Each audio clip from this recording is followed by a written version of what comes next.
anyo ng mga macho at barako. Nagdadamit sila ng pambabae, rumarampa habang nakaladlad ang kanilang mga kapa.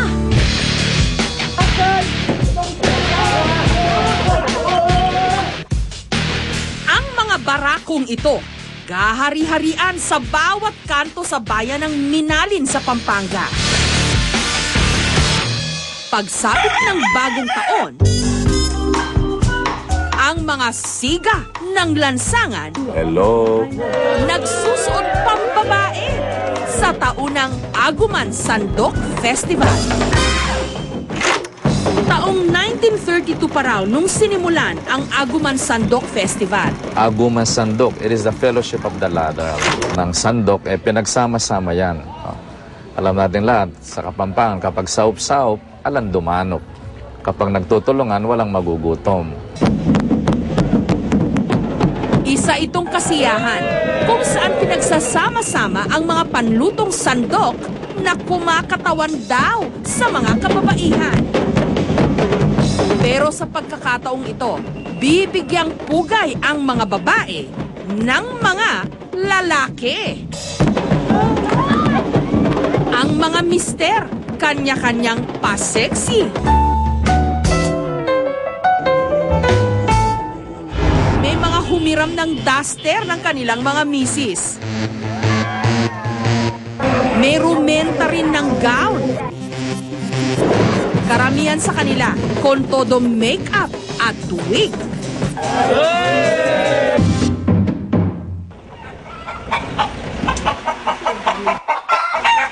Tinaguriang egg basket of the Philippines ang Minalin dahil marami nitong paitlugan. Unti-unti na rin daw lumalago ang kanilang industriya sa paggawa ng mga kabaong. Pero ang Aguman Sandok Festival ang inaasahan nilang tuluyang maglalagay sa Minalin sa mapa ng Pilipinas, pati na sa buong mundo. Meron siyang dalawang aspeto na kailangan makita ng mga tao. Yung kanyang endurance at saka impurity niya. Endurance is because after so many years, more than 70 years na siya, no? Nandiyan pa rin siya despite the war, yung famine, yung hirap siyang pinatubo.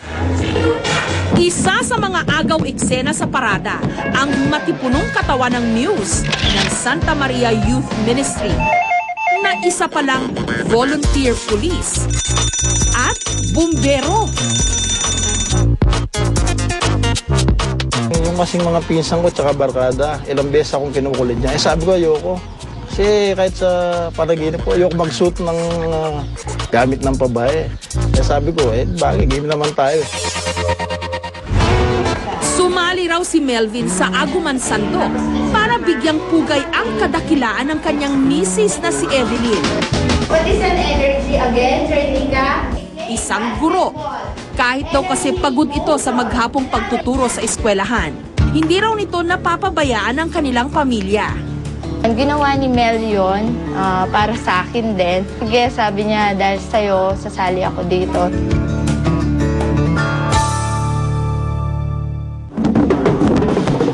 Kahit sino raw, basta tunay na lalaki, pwedeng sumali. Kaya naman tigas sa pagmamaktol si Jojo, aminadong bading. 3 beses na raw kasi niyang sinubukang sumali sa Aguman Sandok, pero hindi siya makalusot. Nangihinayang, inano ko rin na sana one of the years na darating na makaupo for a while na nasa trono. Ini-encourage namin dapat talagang mga tunay na lalaki dahil ayon sa istorya, nung mga unang panahon, yung mga nagsimula ng tradisyon ito, mga talagang kapita-pitagang mga lalaki na tiga Minalin. Medyo kontrobersyal nga ang pagdiriwang na ito. Katunayan, minsan na rin daw itong kinundena ng simbahan. Noong una nanood ako, and then na-turn off ako. Pero ngayon, nanood ako because we made, yung mga organizer, they made it value-oriented. Ang 11 anyos na sakristan na si John, pag-arangkada ng parada, hinubad ang kanyang abito.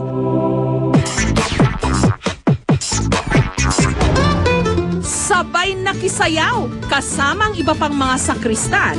Suot ang kanilang mga patadyong. Hindi po naiya na magsuot ng pambabae kasi po katuwaan lang po. First time ko lang po dito. Gayunpaman, meron pa rin daw tumututol sa ganitong mga pagdiriwang. Ayon kay Maki, isang kolumnista. Hindi tamang paraan yung pagsusuot ng damit babae. Pag-honor sa mga babae, sa mga asawa, ay yung huwag mong awayin. Give and take ang dapat doon.